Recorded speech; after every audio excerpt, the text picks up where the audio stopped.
Good morning, students. Today we will start our new chapter, Chemical Reactions and Equation. In this session, we will study about chemical reactions, changes during chemical reactions, how to write chemical equation, writing a chemical equation, balancing of a chemical equation. We will read only these topics in this session. Now, the first thing is, what is reaction?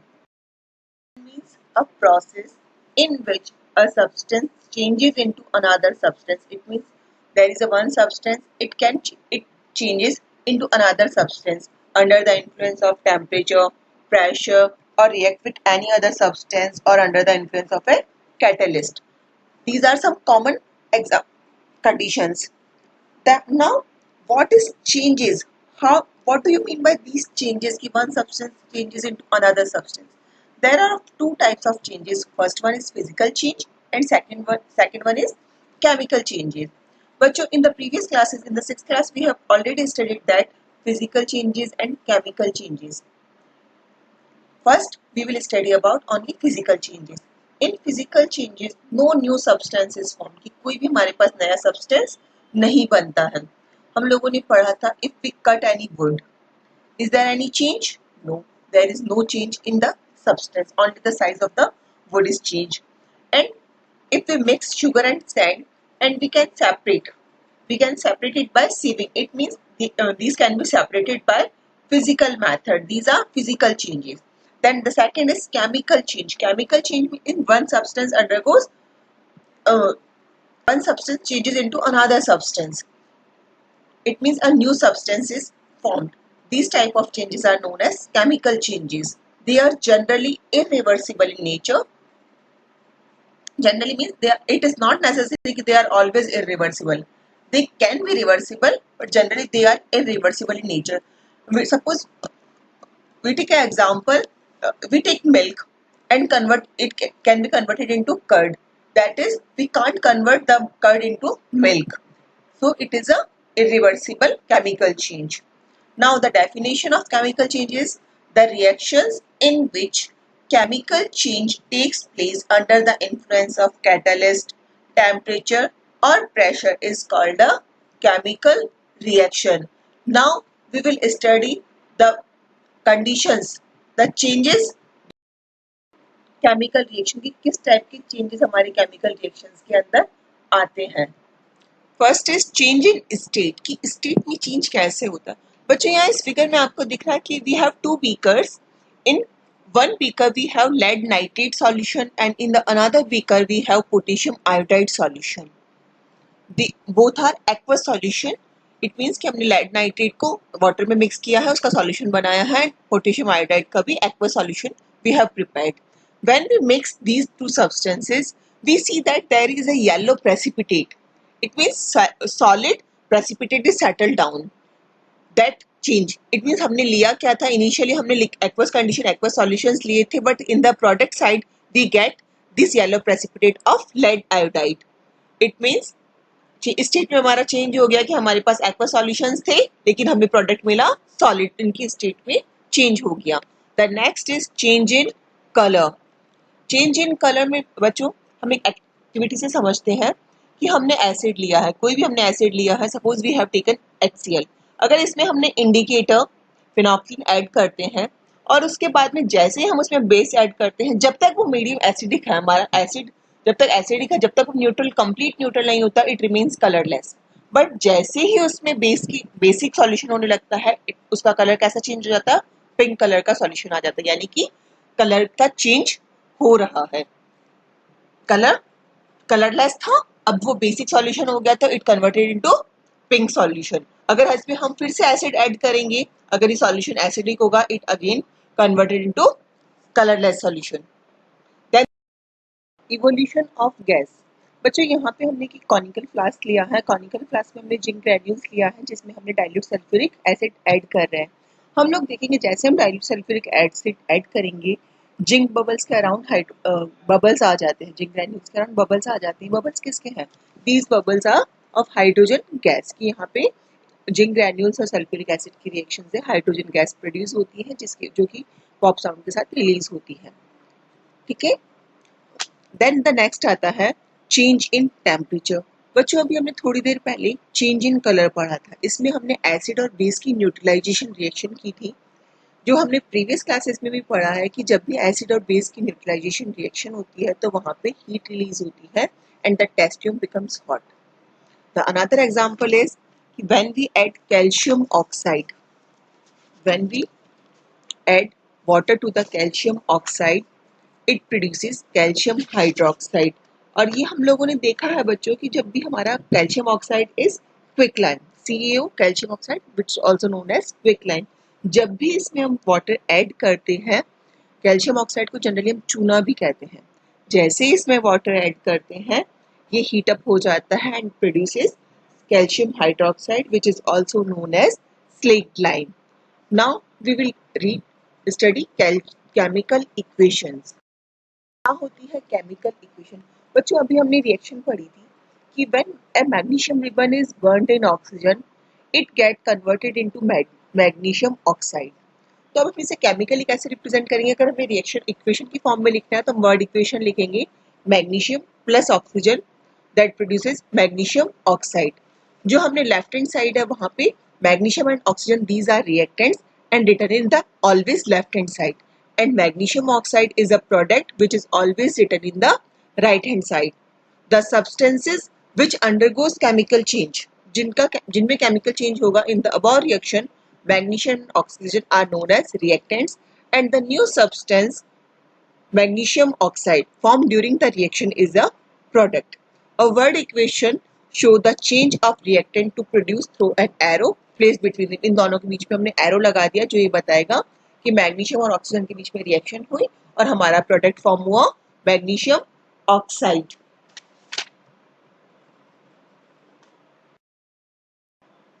Now writing a chemical equation की अब हम chemical equation किस तरह से लिखेंगे?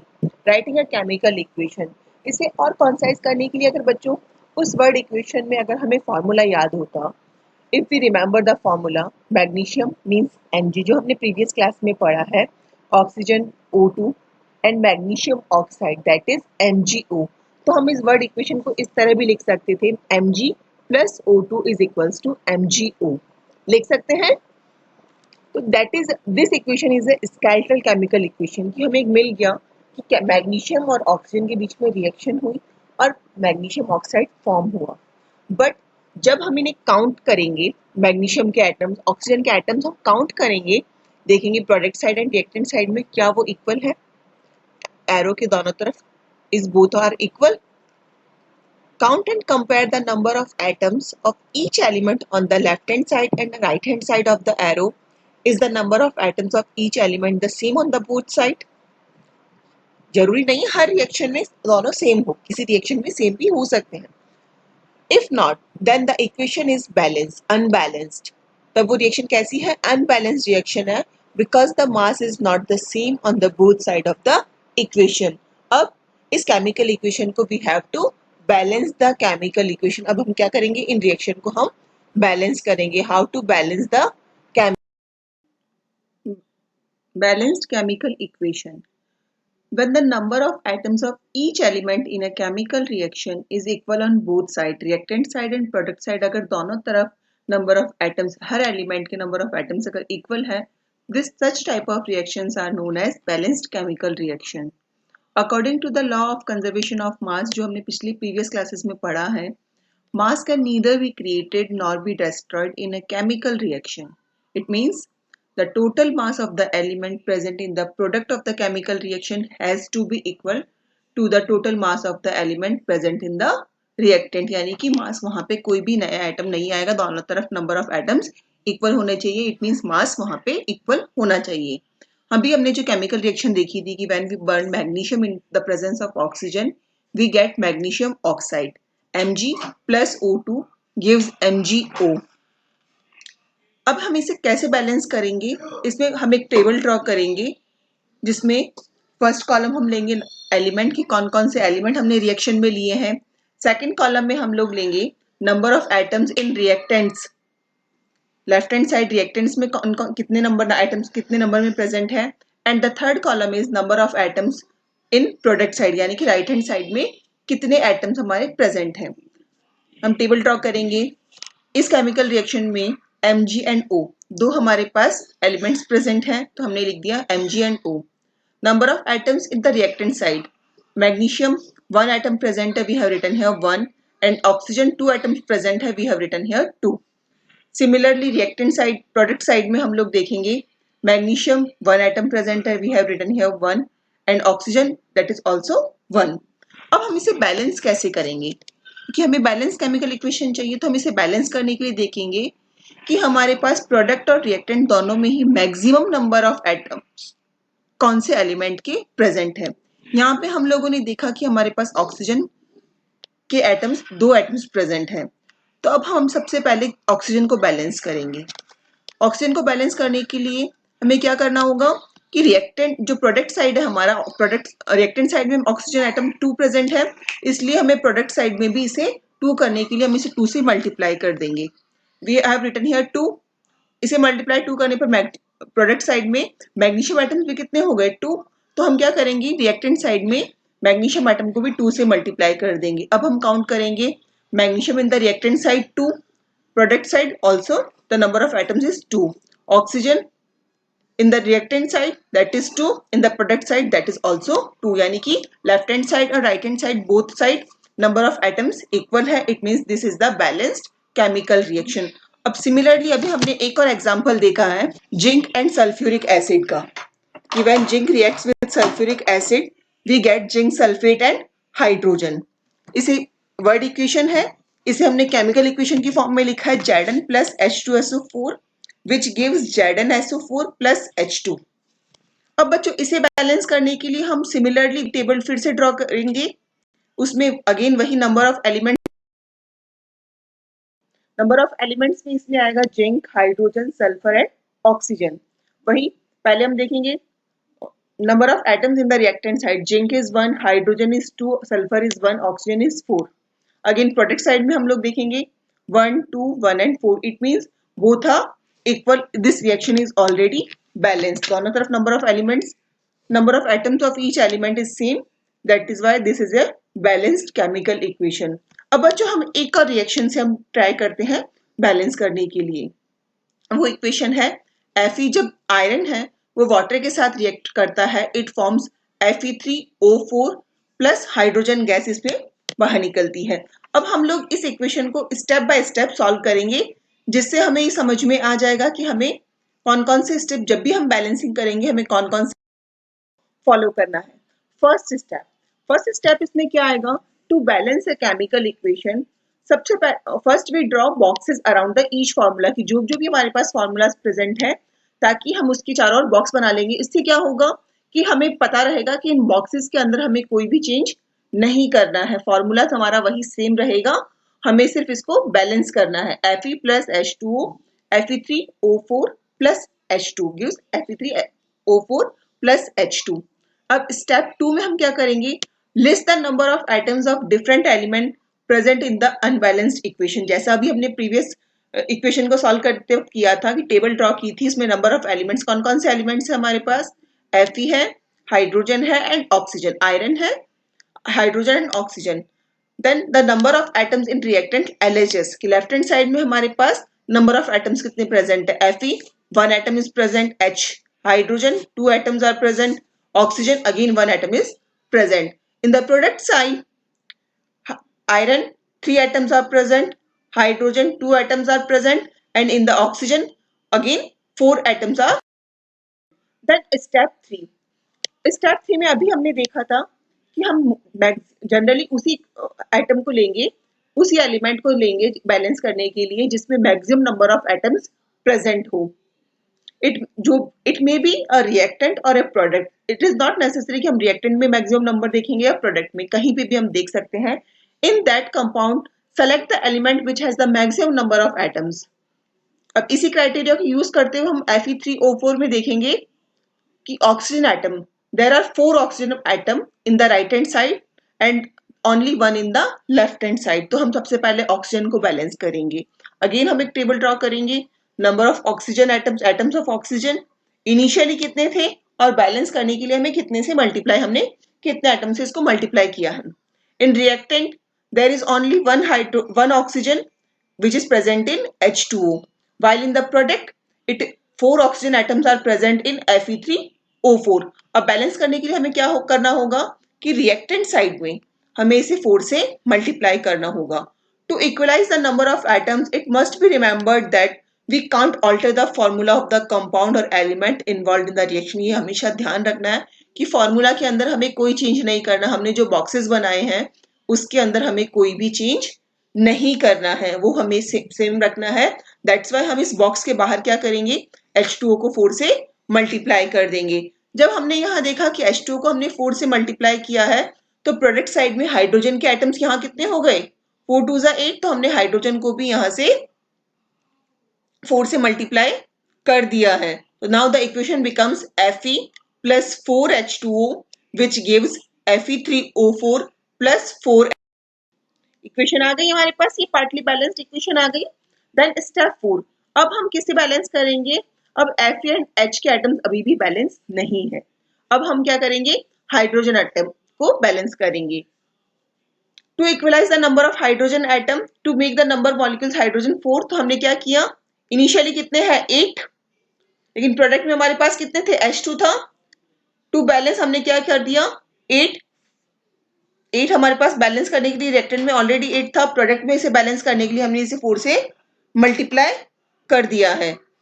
तो then our equation becomes Fe plus 4H2O which gives Fe3O4 plus 4H2. अब last step में हम क्या करेंगे, हमारा आयरन बचा है जिसे हम बैलेंस करेंगे. Number of iron atom in initially there is one of iron atom, in product there are 3 iron atoms are present. तो हम क्या करेंगे, रिएक्टेंट साइड में इसे 3 से मल्टीप्लाई कर देंगे. To equalize Fe we take 3 atoms of Fe on left hand side. तो हमने क्या किया है, 3Fe plus 4H2O gives Fe3O4 plus 4H2. ये हमारे पास बैलेंस्ड इक्वेशन आ जाती है. इस स्टेप में हम एक बार फिर से चेक कर लेंगे कि number of product side and reactant side दोनों तरफ हर एलिमेंट इक्वल है या नहीं है. Finally, to check the correctness of the balanced equation, we count atoms of each element on both sides of the equation. Fe in the reactant side 3 atoms are present, in the product side also 3 atoms are present. Hydrogen 4 to the 8 hydrogen atoms are present, in the product side hydrogen is also 8 atoms are also present. Oxygen 4 oxygen atoms are present in the reactant side. Similarly 4 oxygen atoms are present in the product side. The number of atoms of element on both sides are equal. This is now balanced. This method of balancing chemical equation is called hit and trial method. क्योंकि हमने यहाँ पे कोई particular method नहीं है, हमने balance करके देखा कि 1 से मल्टीप्लाई करने के बाद बैलेंस होगा, 2 से मल्टीप्लाई करने के बाद हमारी इक्वेशन बैलेंस हो रही है या नहीं. As we make trials to balance the equation by using the smallest whole number coefficient. हमें कुछ और इक्वेशन से हमें ये नहीं पता चल रहा कि हमारे प्रोडक्ट और रिएक्टेंट्स जो उनकी फिजिकल स्टेट क्या है, वो सॉलिड स्टेट में है, लिक्विड स्टेट में है, गैसेस स्टेट में है. एक और स्टेट आती है बच्चों एक्वस स्टेट. अगर हम किसी भी सॉल्ट का सॉल्यूशन अगर वाटर में उसका सॉल्यूशन बना रहे हैं तो that is known as aqueous solution, जिससे हम डिनोट करते हैं वर्ड AQ, स्मॉल AQ लिखते हैं जो एक्वस स्टेट को डिनोट करता है. तो हम क्या करेंगे, किसी भी इक्वेशन को और इंफॉर्मेटिव बनाने के लिए हम उसके एलिमेंट के बाद में स्मॉल ब्रैकेट लगा के उसकी फिजिकल स्टेट भी लिखेंगे. Whether it is solid we will write small s, liquid small l, gaseous small g, aqueous small AQ, ताकि उसकी फिजिकल स्टेट भी हमें पता चल जाए. To make a chemical equation more informative, the physical states of the reactant and product are mentioned along with their chemical formula. The gaseous, liquid, aqueous and solid states of reactant and product are represented by the notation small g, small l, aqueous and small s respectively. The word equation AQ is written if the reactant or product is present in a solution in water. तो इसलिए अब हम equation को किस तरह से लिख सकते हैं, 3Fe, Fe is in solid state plus 4H2O which is in gaseous state, which reacts with and produces Fe3O4 in the solid state plus 4 hydrogen in the gaseous state. Note that the symbol G is used with H2 to indicate in this reaction water is used in the form of steam की form में use किया है। हम क्या करते हैं, usually physical states are not included in a chemical reaction unless it is necessary to specify them. जरूरी नहीं कि हर बार करें, कई बार हमें इसके साथ टेम्परेचर और प्रेशर की कंडीशंस को भी बताना होता है, कैटलिस्ट को भी बताना होता है कि रिएक्शन में उनकी क्या इंपॉर्टेंस है। तो उसे हम जो एरो है उसके अबो या बिलो हम लिख के एक्सप्रेस कर सकते हैं। CO जैसे इक्वेशन है, कार्बन मोनोऑक्साइड की अगर हाइड्रोजन के साथ रिएक्शन होती है कब, 340 एटमॉस्फेरिक प्रेशर पे। यहाँ प्रेशर की कंडीशन मेंशन की हुई है। कई बार हमारे लिए रिएक्शन मेंशन करना इंपॉर्टेंट होता है। which produces CH3OH, it means they produces methanol in the liquid state. Then photosynthesis की रिएक्शन हम सभी को पता है, 6CO2 plus H2O in the presence of sunlight and chlorophyll they produces glucose and oxygen. बच्चों इसी के साथ हमें दो चीजें यहाँ पे और ध्यान रखनी है कि अगर कोई हमारा प्रोडक्ट गैसेस स्टेट में है और गैस बाहर की और इवॉल्व हो रही है तो हम उसे अपवर्ड एरो से भी शो करते हैं कि गैस बाहर की तरफ निकल रही है। इसी तरह से अगर कोई प्रेसिपिटेशन फॉर्म होता है तो उसे हम डाउनवर्ड एरो से भी बता